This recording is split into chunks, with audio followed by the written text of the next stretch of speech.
الحمد لله رب العالمين والصلاة والسلام على سيد المرسلين أما بعد فأعوذ بالله من الشيطان الرجيم بسم الله الرحمن الرحيم الصلاة والسلام عليك يا رسول الله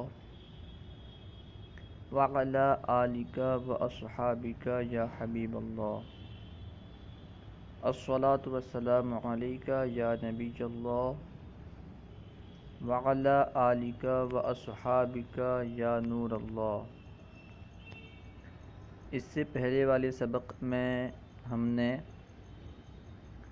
لفظ مفرد کی اقسام میں سے سب سے آخری جو تقسیم تھی معنی کی وحدت اور کثرت کے اعتبار سے لفظ مفرد کی تقسیم،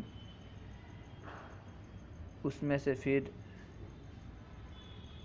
جو متکثر المعنی کے اقسام تھے اسے پڑھا تھا۔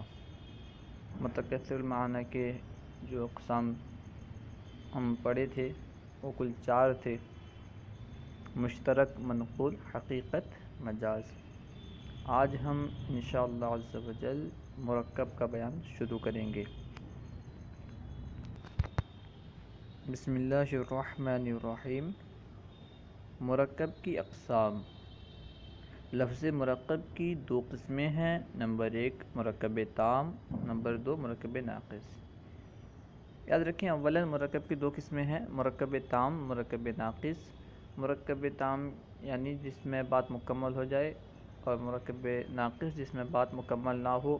پھر ان میں سے ہر ایک کی اقسام آگے ہیں۔ مرکب تام کی 2 قسمیں ہیں: انشاء اور خبر، اور پھر مرکب ناقص کی 2 قسم ہے: تقعیدی اور غیر تقعیدی۔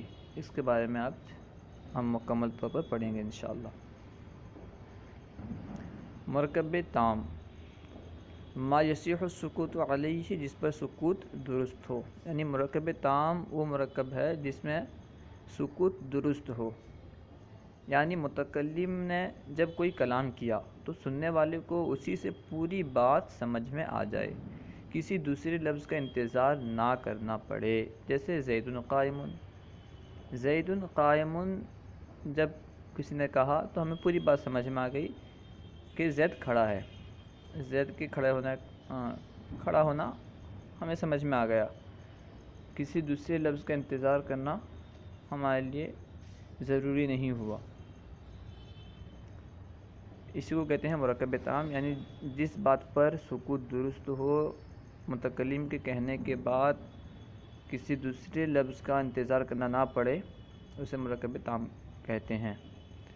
مرکب ناقص: ما لا یصح السکوت علیہ، جس پر سکوت درست نہ ہو، یعنی متکلم نے جب کوئی کلام کیا تو سننے والے کو اسی سے پوری بات سمجھ میں نہ آئے بلکہ کسی دوسرے لفظ کا انتظار کرنا پڑے۔ جیسے غلام زیدن، یہاں پہ اس سے پوری بات سمجھ میں نہیں آ رہی، غلام زیدن کے بعد پھر ہمیں انتظار کرنا پڑ رہا ہے پوری بات سمجھنے کے لیے کہ متکلم کہنا کیا چاہتا ہے۔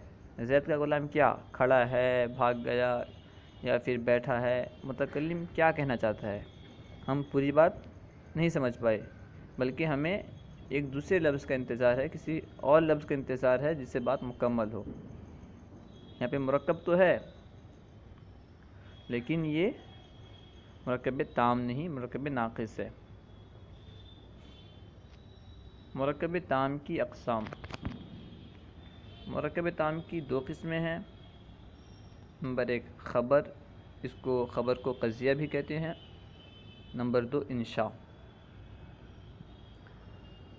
خبر وہ مرکب ہے جس میں صدق و کذب کا احتمال ہو، اسے قضیہ بھی کہتے ہیں۔ جیسے زید قائم۔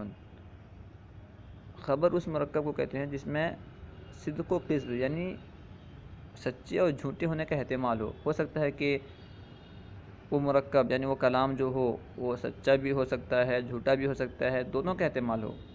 جیسے یہ کلام ہے زید قائم، یہاں پہ زید قائم میں دونوں احتمال ہے، ہو سکتا ہے کہ واقعی زید کھڑا ہو سکتا ہے زید کھڑا نہ ہو۔ اس جملے کے صحیح ہونے اور نہ ہونے دونوں کا احتمال ہے اس مرکب کے، زید قائم جو مرکب تام ہے، اس کے صحیح ہونے یعنی واقعی کے مطابق ہونے اور واقعی کے مطابق نہ ہونے دونوں کا احتمال ہے۔ صدق سے مراد کیا ہے کہ خبر واقعے کے مطابق ہو، جو خبر دی گئی ہے وہ واقعی کے مطابق ہو۔ جیسے یہاں کہا گیا ہے کہ زید کھڑا ہے، اگر واقعی میں زید کھڑا ہے تو یہ سچ ہے، اور اگر واقعی میں زید کھڑا نہیں ہے اور ایک کہا جا رہا ہے کہ زید کھڑا ہے تو یہ جھوٹ ہے، اور دونوں کا احتمال اس مرکب میں ہے، اسی وجہ سے یہ مرکب تام ہے۔ نمبر 2، انشاء، وہ مرکب جس میں صدق و کذب کا احتمال نہ ہو، جیسے عنصر یعنی مدد کر، اس میں صدق و کذب کا احتمال نہیں ہے، بلکہ یہاں تو ایک فعل کو طلب کیا جا رہا ہے کہ تو مدد کر۔ اس میں یہ نہیں کہہ سکتے کہ تو جھوٹا ہے، تو سچا ہے۔ اس کلام کو، اس مرکب کو آپ سچا یا جھوٹا نہیں کہہ سکتے، اسی وجہ سے اسے انشاء کہتے ہیں، کیونکہ انشاء کی تعریف اس پہ صادق آتی ہے۔ پھر مرکب ناقص کی 2 قسمیں ہیں، اسے پڑھتے ہیں۔ مرکب ناقص کی اقسام۔ مرکب ناقص کی 2 قسمیں ہیں۔ نمبر 1 مرکب تقعیدی، نمبر 2 مرکب غیر تقعیدی۔ نمبر 1 مرکب تقعیدی، ان کان الجزء الثانی قیدا للاول فہو مرکب تقعیدی، یعنی اگر دوسرا جز پہلے جز کے لیے قید بنے تو وہ مرکب تقعیدی ہے، جیسے غلام زید، رجل عالم وغیرہ۔ وضاحت: غلام زید میں دوسرا جز یعنی زید پہلے جز یعنی غلام کو مقید کرنے والا ہے، کیونکہ غلام کسی کا بھی ہو سکتا تھا، لیکن زید نے اسے مقید کر دیا کہ نہیں، بلکہ یہ غلام جو ہے زید کا غلام ہے، کسی اور کا غلام نہیں ہے۔ اسی طرح رجل عالم میں کہ کوئی بھی مرد ہو سکتا تھا، لیکن جب دوسرا جز جب عالم لایا گیا تو اس نے مقید کر دیا کہ ہر مرد نہیں بلکہ عالم مرد، اس نے اسے یعنی رجل کو مقید کر دیا عالمیت کی صفت کے ساتھ، اس سے مرکب تقعیدی کہتے ہیں، جس میں دوسرا جز مرکب میں ظاہر سی بات ہے، مرکب میں ایک سے زیادہ الفاظ پائے جائیں گے، جس میں دوسرا جز پہلے جز کو مقید کر دے۔ یہاں پہ غلام زید میں دوسرا جز زید یہ غلام کو مقید کر رہا ہے، رجل عالم میں عالم یہ رجل کو مقید کر رہا ہے۔ اسی طرح آپ دوسری مثالیں بنا سکتے ہیں، رجل فاضل، اس طرح جتنے بھی مثال آپ چاہیں بنا سکتے ہیں۔ یعنی اس کا خلاصہ یہ کہ مرکب تقعیدی کی پھر 2 قسمیں بن جائیں گے، مرکب اضافی، مرکب توصیفی، جسے آپ نحو کے اعتبار سے مرکب اضافی اور مرکب توصیفی کہتے ہیں۔ انہوں نے یہی بتانا چاہا کہ مرکب تقعیدی جو ہے وہ ہے جس میں دوسرا جز پہلے جز کو مقید کرے، اور مرکب اضافی بھی اور مرکب توصیفی بھی،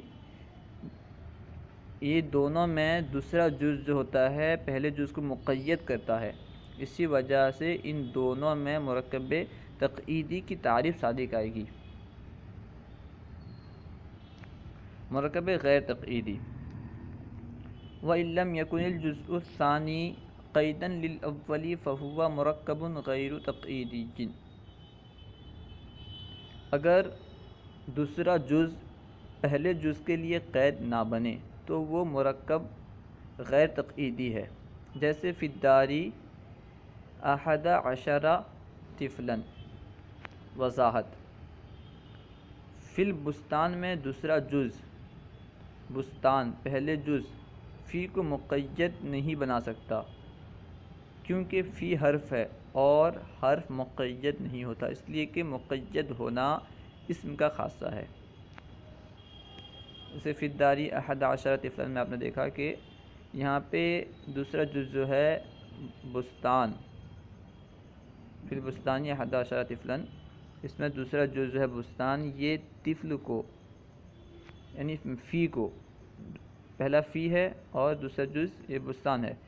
پہلا جز جو ہے فی یہ مقید نہیں ہو رہا ہے دوسرے جز کی وجہ سے، بستان فی کو مقید نہیں کر رہا ہے، اس لیے کہ یہ مقید ہونا اسم کا خاصہ ہے، اور فی حرف ہے، حرف مقید نہیں ہو سکتا، اسی وجہ سے یہ مرکب غیر تقعیدی ہے۔